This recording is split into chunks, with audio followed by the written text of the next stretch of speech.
कुंदाद्यो जैन धर्मोस्तु मंगलम सर्वमंगल मांगल्यम सर्वकल्याणकारकम प्रधानम सर्वधर्माणां जैनम जयतु शासनम।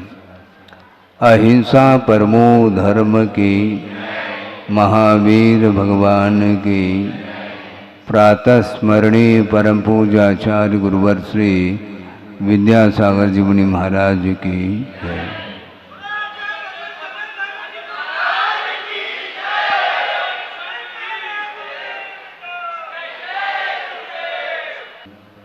आप लोग प्रवचन की अपेक्षा अथवा तत्व चर्चा को सुनते हुए धर्म ध्यान के साथ समय को व्यतीत किया। इसी प्रकार जो भी अपना शेष जीवन है वह जीवन भी धर्म ध्यान के साथ व्यतीत हो, इसमें निरंतर पुरुषार्थ करते रहना चाहिए। क्योंकि मन के माध्यम से ही परिणामों में उज्ज्वलता निर्मलता आती है और मन के माध्यम से ही कालुष परिणाम भी उत्पन्न होते रहते हैं। मन में जो कलुषता आती है उसमें अलग निमित्त होता है जो कि वह आश्रव के लिए कारण माना जाता है। मन वचन काय की जो प्रवृत्ति चेष्टाएं होती हैं, यदि वो चेष्टाएं हैं अशुभात्मक होती हैं तो उसके माध्यम से मन में कलुषता आती है, उसके माध्यम से पाप का अर्जन होता है और शुभ चेष्टाओं के माध्यम से पुण्य का संचय होता है। हमें मात्र पुण्य का संचय नहीं करना, इसलिए कहा जा रहा है पुण्य का संचय कषाय की मंदता के कारण होता रहता है, वह इतना महत्वपूर्ण नहीं है। किंतु विषयों की आकांक्षा से ऊपर उठ करके जो निधान के अभाव में जो पुण्य संचित होता है वह पुण्यान बंदी पुण्य माना जाता है। वह परंपरा से मोक्ष के लिए कारण सिद्ध होता है और उसके माध्यम से ही गुणस्थान का विकास भी होता है और कर्मों का आश्रव भी भूमिका के अनुरूप होता रहता है, निर्जरा भी होती रहती है।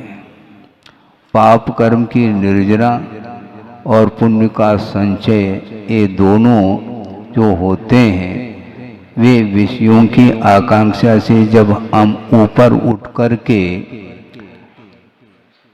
प्रभु की अथवा गुरु की आराधना करते हैं तो उसके माध्यम से ये परिणाम सामने आता है। गुरुदेव ने एक बार प्रसंग के अनुरूप कहा था कि परिणाम के दो अर्थ हुआ करते हैं। एक परिणाम का अर्थ भाव और एक परिणाम का अर्थ रिजल्ट। हाँ, मतलब अपने परिणाम ही परिणाम के लिए कारण है, अर्थात अपने परिणाम ही रिजल्ट के लिए कारण है।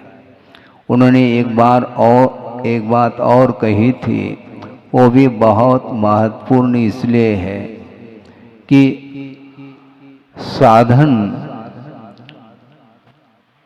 महत्वपूर्ण है किंतु साधन से भी और कोई महत्वपूर्ण वस्तु है क्या? देव शास्त्र गुरु का आलम्बन लेने से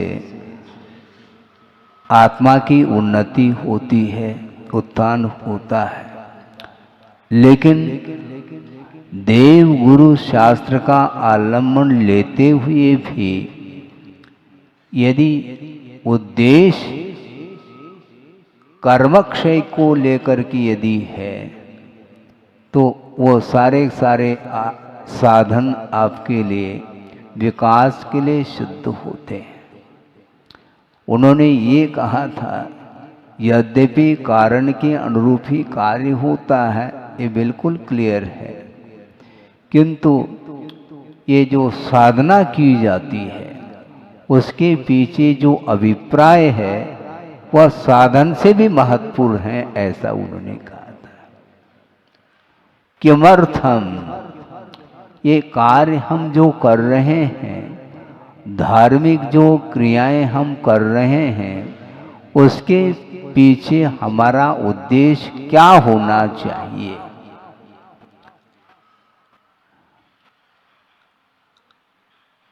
तत्वार्थ सूत्र का अध्ययन आप लोग करते होंगे। मंगलाचरण के रूप में जो पंक्ति दी है उसमें मोक्ष मार्ग के नेता को नमस्कार किया गया है, जो कि कर्मरूपी पर्वतों को भेदने वाले हैं अथवा जिन्होंने भेद दिया है और विश्व के समस्त तत्वों की ज्ञाता हैं, ऐसे मोक्ष मार्ग के नेता को मैं नमस्कार करता हूँ। किंतु अंतिम चरण में प्रयोजन उस चरण में बताया जा रहा है, मैं भगवान की वंदना करूं तो क्यों करूं? उनकी वंदना करने से लाभ क्या है? उन्हें हम क्यों वंदना करें? उनकी पूजन अर्चन की बात हम क्यों करें? उनकी स्तुति क्यों करें? यह महत्वपूर्ण है, करना मात्र महत्वपूर्ण नहीं, क्योंकि अतीत अनंत काल व्यतीत हुआ है। कई बार इस प्रकार के मोक्ष मार्ग के साधनों को उपलब्ध किया होगा। अपने ही परिणामों को पवित्र बनाते हुए अनेक प्रकार के जो मोक्ष मार्ग संबंधी जो साधन सामग्री हैं, उनको उपलब्ध करने के उपरांत भी अभी तक इस धरती पर हम घूम रहे हैं, इसके पीछे कारण क्या है?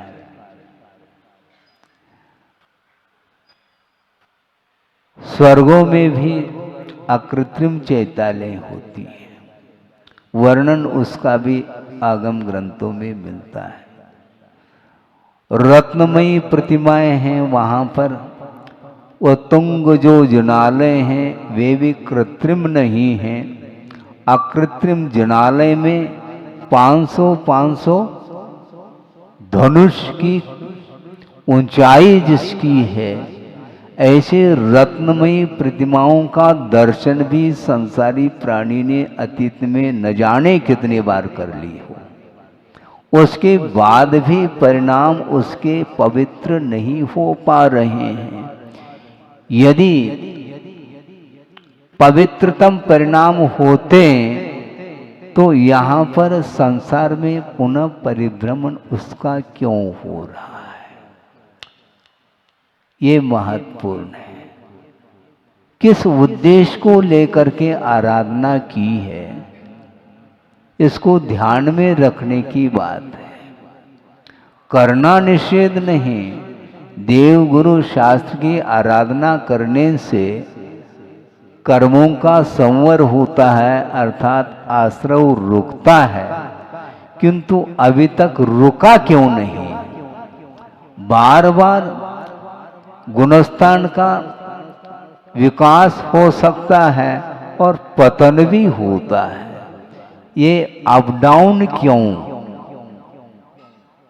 परिणामों में निश्चित रूप से अंतर आता रहता है। उद्देश्य, यदि हम कर्मक्षय के उद्देश्य को लेकर के यदि आराधना करते हैं तो निश्चित रूप से आत्मिक विकास होगा,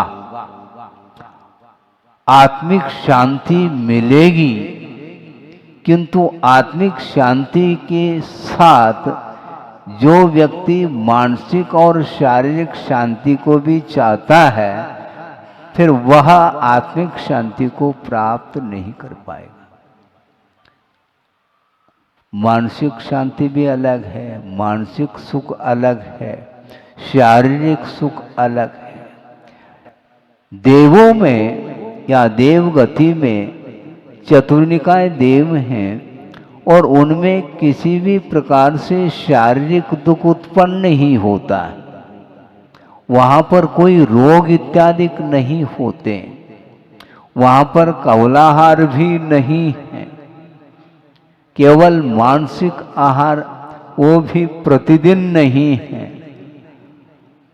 इसके बाद भी मानसिक दुख उन्हें इतना होता है, जो हीन जाति के देव होते हैं वे हमेशा संक्लेश का अनुभव करते हैं। हमेशा का अर्थ बाहुल्यता को लेकर के कहा जा रहा है।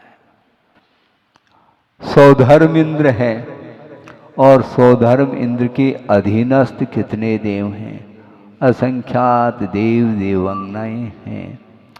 उन्हें जो सुख उत्पन्न हो रहा है और सौधर्म इंद्र के साथ तुलना करेंगे तो मेरे ख्याल से बूंद के बराबर सुख का अनुभव हो रहा है। इतना सुख सौधर्म इंद्र को मिल रहा है, ये क्यों? पूछो अपने आप को थोड़ा सा। उन्हें इंद्र पद क्यों मिला और बाकी सारे देव पर्याय को प्राप्त करते हुए भी ये हीनता का अनुभव, दीनता का अनुभव क्यों कर रहे हैं? ये कर्म का ही एकमात्र परिणाम है, रिजल्ट है।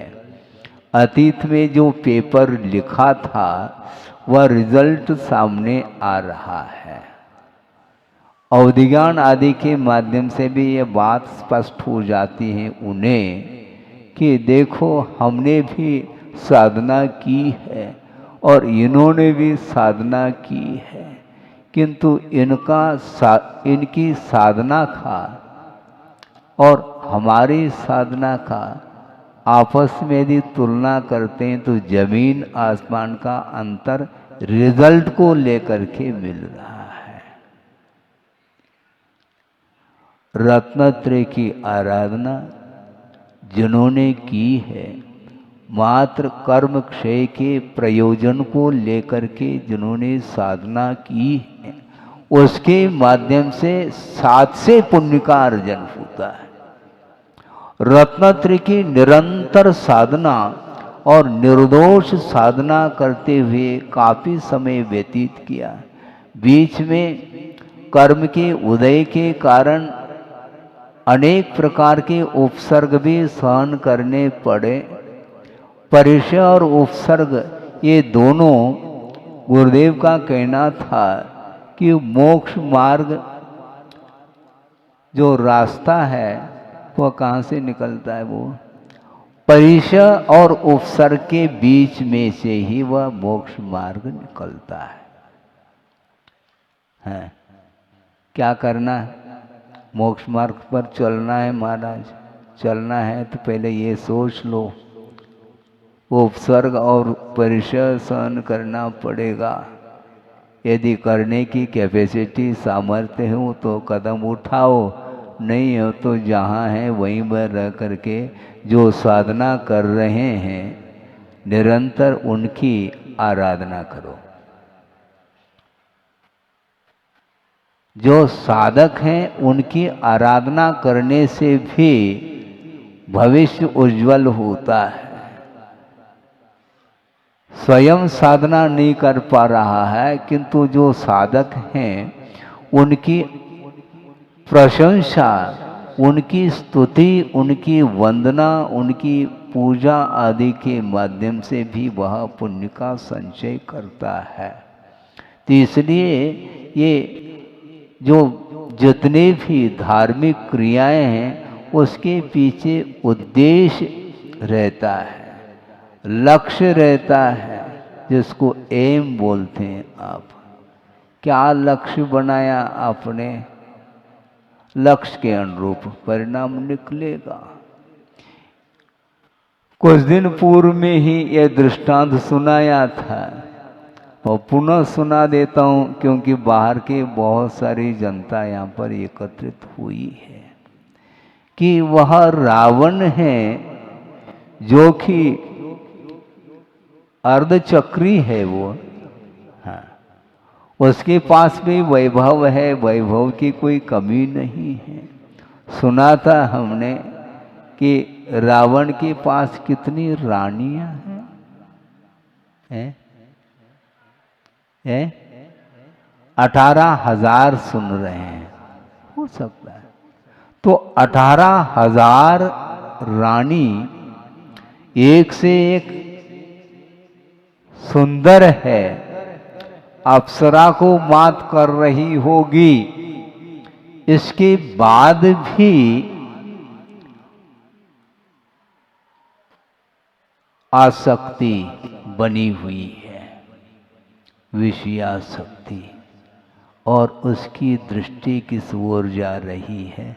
सीता की ओर उसकी दृष्टि है। इससे और कौन सा निकृष्टतम परिणाम होगा जो अधोगति का पात्र बन रहा है जिन परिणामों के द्वारा? सोचो, विचार करो। और वह शांतिनाथ जनालय में जाकर के, हमने सुना था कई बार गुरुदेव के मुख से, और शांतिनाथ भगवान के जनालय में जाकर के स्फटिक मणि हाथ में ले रखा है, माला स्फटिक मणि की, और शांतिनाथाय नमः इस प्रकार मंत्र का जाप कर रहा है। इस जाप के माध्यम से पुण्य का संचय हो रहा होगा महाराज। हाँ ठीक है, हमने पहले ही कहा था पुण्य का संचय बहुत बड़ी बात नहीं है, किंतु शांतिनाथ भगवान का जाप करते हुए भी उसका उद्देश्य क्या है, यह महत्वपूर्ण है।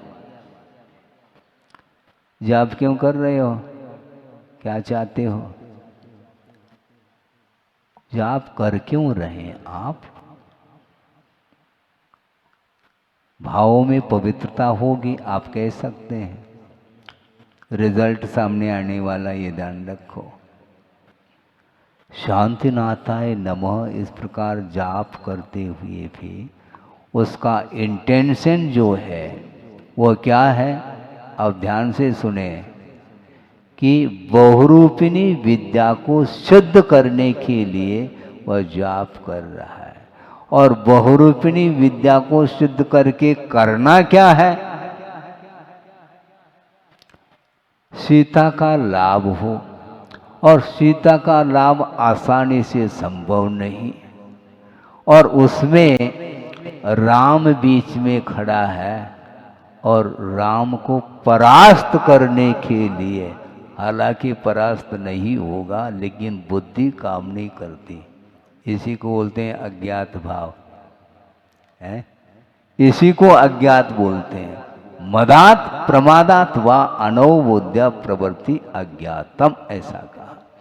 विषय की ओर दृष्टि जब जाती है, जब संसार विषयों में डूबता है, उसे ये भान नहीं रहता कि मैं कार्य क्या करने जा रहा हूँ और इसका प्रतिफल क्या मिलने वाला है, यह भी उसकी बुद्धि में बात नहीं आ रही है। यही वहाँ पर घटना घट रही है। रामस्य मृत्युर्भवेत, राम की मृत्यु हो, राम को परास्त किए बिना मैं सीता का लाभ मुझे होने वाला नहीं है, इस उद्देश्य को लेकर के बहुरूपिणी विद्या सिद्ध कर रहा है। और विद्या का अर्थ क्या होता है?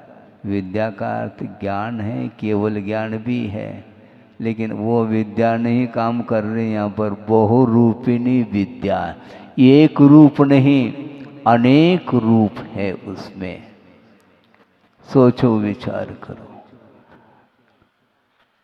ये भीतर भाव चल रहा है, ये विचार उत्पन्न उसके अंदर हैं, और उस जाप को वो जो कर रहा है अनुष्ठान जापानुष्ठान, उसको देख करके आपको विस्मय होगा, अरे कितनी एकाग्रता है इसकी, भगवान के समान बेटा है, ऐसा देखने में आता है। देखने में ऐसा ही आता है संसार का स्वरूप। मराठी में एक कहावत है, सुना आपने, महाराष्ट्र तो है नागपुर, दिसतय तसं नसतय म्हणून जग फसतय। हाँ, जो देखने में आता है वह वैसा रहता नहीं, इसलिए उस जाल में संसारी प्राणी आ जाता है। देखने में तो बहुत अच्छा लग रहा है, जाप का अनुष्ठान कर रहा है रावण, किंतु भीतर क्या परिणाम है, किस प्रकार के विचार उसके अंदर उत्पन्न हो रहे हैं, वो किसी की बुद्धि का विषय नहीं बन पा रहा है। इसको बोलते हैं कि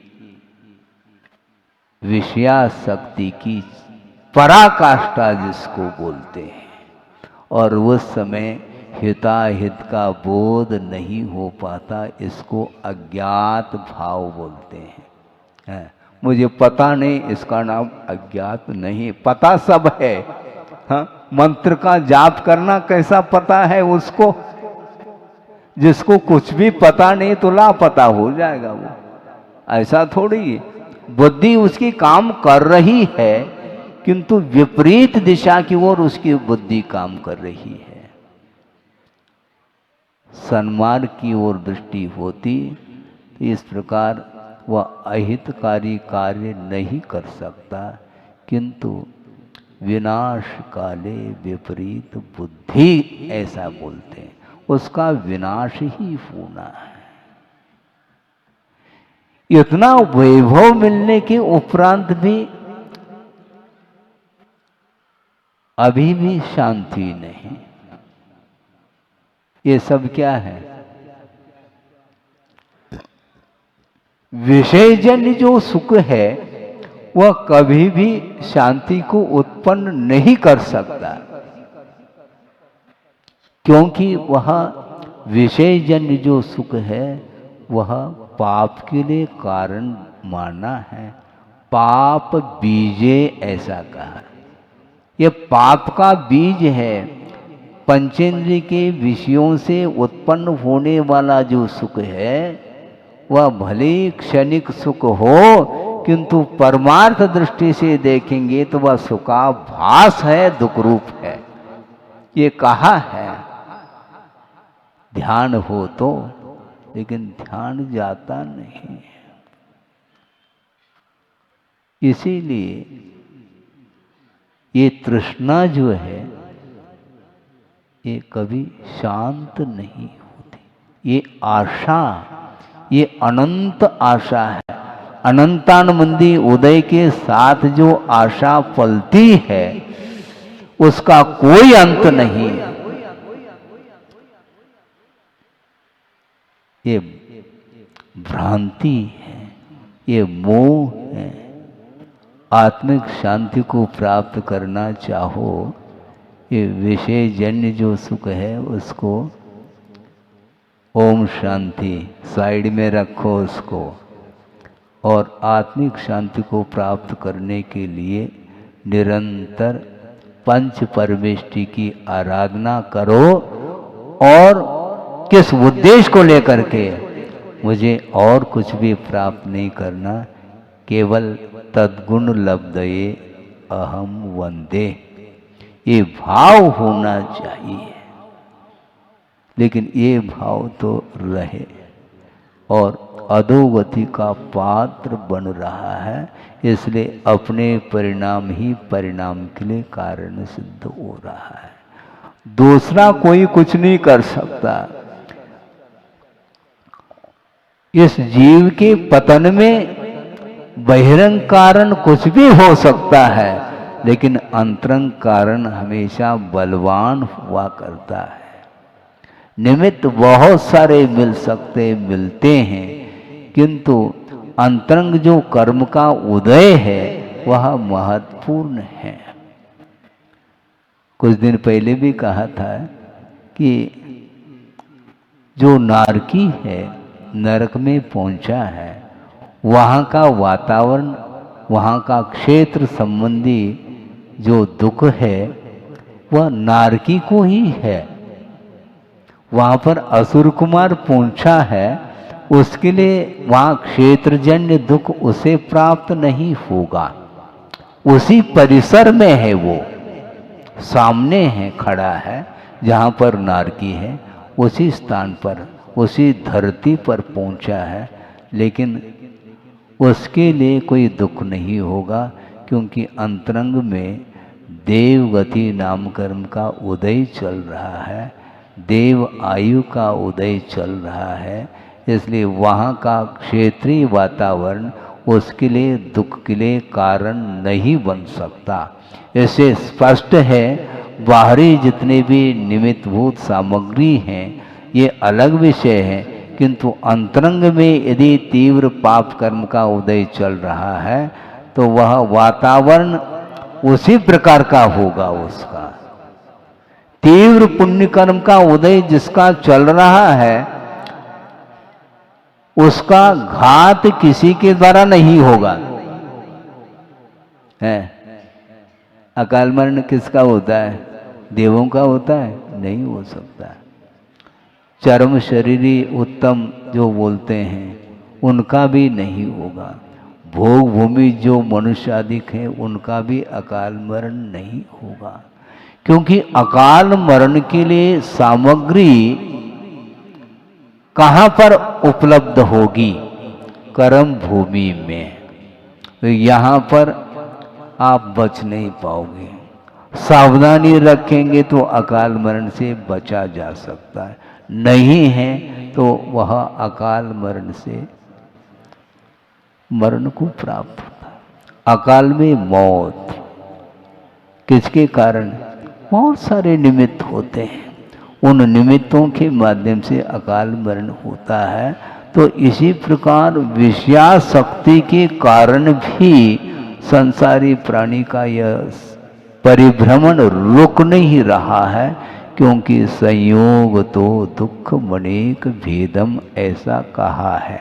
आपका समय हो रहा है, जबकि प्रतिदिन 9:15 बजे प्रवचन समाप्त किया जाता था और आज 9:25 हो चुके हैं। इसलिए हम इतना ही समझाना चाहते हैं। समझाना क्या? आचार्य महाराज ने कहा था, कम समझाओ ज़्यादा समझो, ऐसा उन्होंने कहा। हमें खुद को समझना है।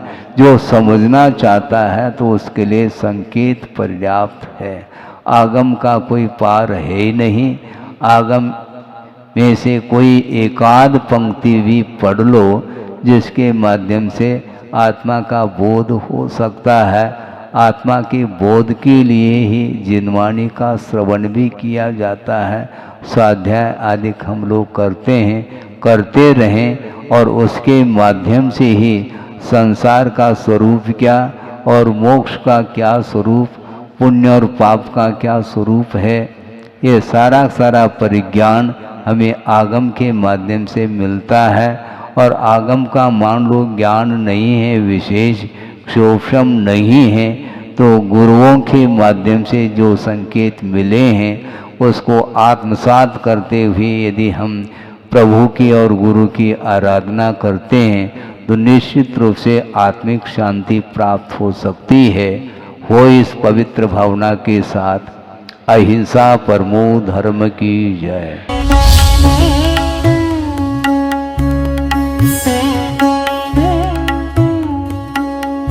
परम पूज्य संत शिरोमणि आचार्य श्री विद्यासागर जी महाराज भारतीय श्रमण संस्कृति के एक ऐसे महान साधक थे जिनके ज्ञान, ध्यान और तप की चर्चा युगों युगों तक सारे विश्व में होती रहेगी। किसी ने उन्हें चलता फिरता तीर्थ कहा तो किसी ने तीर्थंकर, पर सच में तो वे चारित्र, ज्ञान, तप और वात्सल्यता में ऐसे श्रेष्ठ संत थे जिन्होंने भारतीय संस्कृति के संरक्षण और संवर्धन के साथ साथ सदैव सामाजिक समरसता का पक्ष लिया और अपने प्रभाव और प्रताप से जैन ही नहीं बल्कि विभिन्न धर्मों को मानने वाले लाखों करोड़ों लोगों के दिलों में अपना स्थान बना लिया। किंतु आज जब आचार्य भगवान देह रूप में हमारे साथ नहीं हैं, लेकिन उनके जैसे ही कठोर तपश्चर्या एवं प्रबल अनुशासन से पल्लवित संस्कारों की झलक देखने को मिलती है, उनके प्रथम आज्ञानुवर्ती शिष्य परम पूज्य नवाचार्य श्री 108 समय सागर जी महाराज में, जो उनके बताए मार्ग पर चलते हुए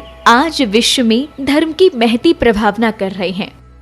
आइए देखते हैं संत शिरोमणि आचार्य श्री 108 विद्यासागर जी महाराज के जन्म के 12 वर्ष बाद उन्हीं पुण्यवान माता के गर्भ से शरद पूर्णिमा के ही पावन पर्व पर जन्मे परम पूज्य नवाचार्य श्री 108 समय सागर जी महाराज की संयम पूर्ण जीवन यात्रा।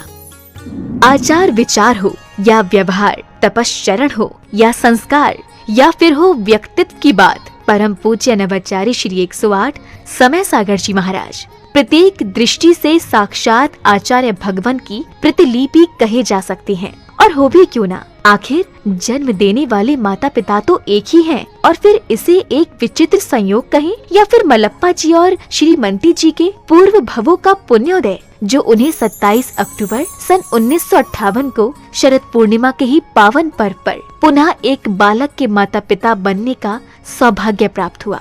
6 भाई बहनों में सबसे छोटे किंतु शांत प्रवृत्ति के इस बालक का नाम शांतिनाथ रखा गया।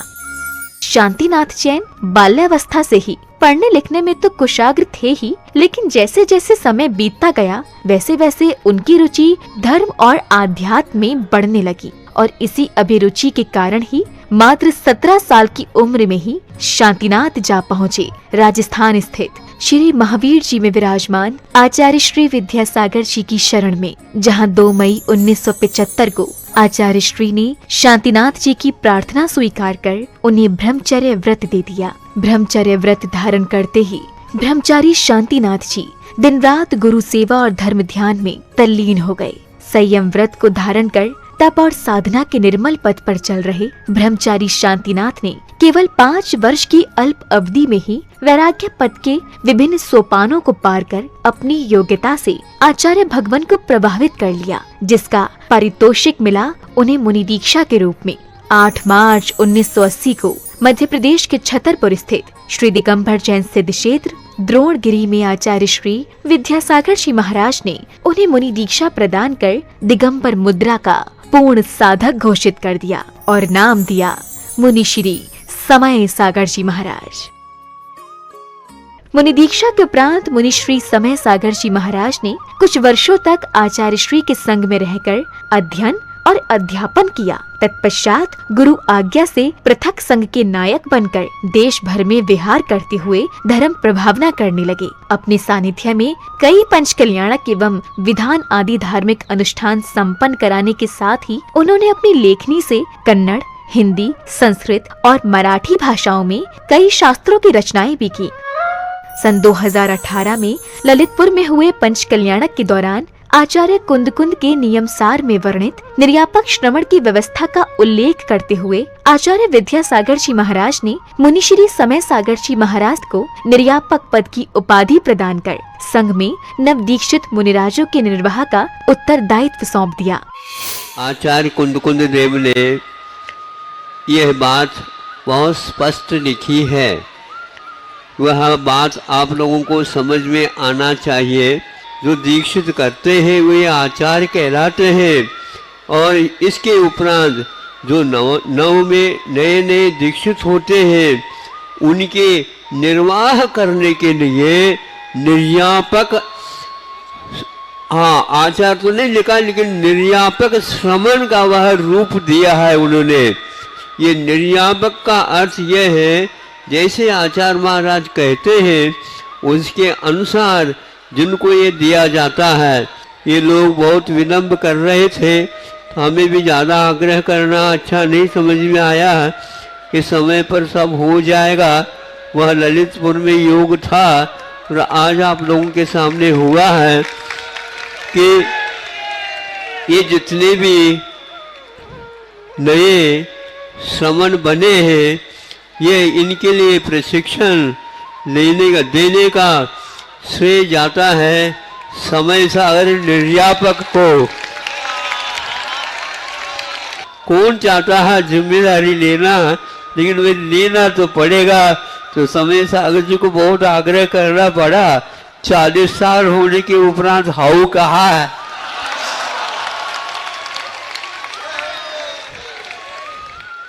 समय अपनी गति से चलता रहा। छत्तीसगढ़ के डोंगरगढ़ स्थित चंद्रगिरी तीर्थ में विराजमान आचार्य श्री विद्यासागर जी महाराज ने 6 फरवरी के ही दिन आचार्य पद के लिए निर्यापक श्रमण मुनि श्री समय सागर जी महाराज को चुन लिया एवं अपनी समाधि से 3 दिन पूर्व 15 फरवरी 2024 को आचार्य पद का त्याग कर पूर्ण संलेखना की ओर अग्रसर हो गए।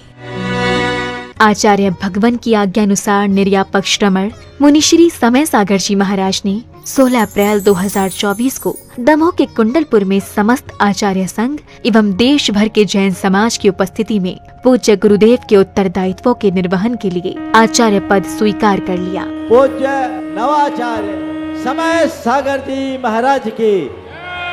अंततः ये कहा जा सकता है कि आज का दिन केवल एक पर्व ही नहीं बल्कि स्वर्णिम अक्षरों से लिखित एक ऐसा अध्याय है जो विश्व के धार्मिक इतिहास में सदा ही अमर रहेगा। ये मात्र एक संयोग नहीं बल्कि पूरे समाज का पुण्य है जब एक ही दिन जन्मे गृहस्थ जीवन के 2 भाइयों ने गुरु शिष्य के रूप में परिवर्तित होकर धर्म उत्थान को अपना कर्तव्य माना और इसे परम पूज्य संत शिरोमणि आचार्य श्री 108 विद्यासागर जी की कठोर तपश्चर्या एवं संस्कारों का ही परिणाम कहेंगे, जो आज नवाचार्य श्री समय सागर जी महाराज भी उनकी अक्षुण्ण परंपरा का निर्वहन करते हुए धर्म की प्रभावना कर रहे हैं। आज पूरे विश्व का जैन समाज ये आशा कर रहा है कि परम पूज्य नवाचार्य श्री समय सागर जी महाराज भी संत शिरोमणि आचार्य श्री विद्यासागर जी महाराज के बताए मार्ग पर चलकर उन्हीं की भांति धर्म उत्थान का कार्य करते हुए समाज को एक नई दिशा प्रदान करेंगे। एक बार पुनः धर्म के महान उन्नायक परम पूज्य नवाचार्य श्री समय सागर जी महाराज के चरणों में हमारा त्रैबार नमोस्तु, नमोस्तु भगवन, नमोस्तु भगवन।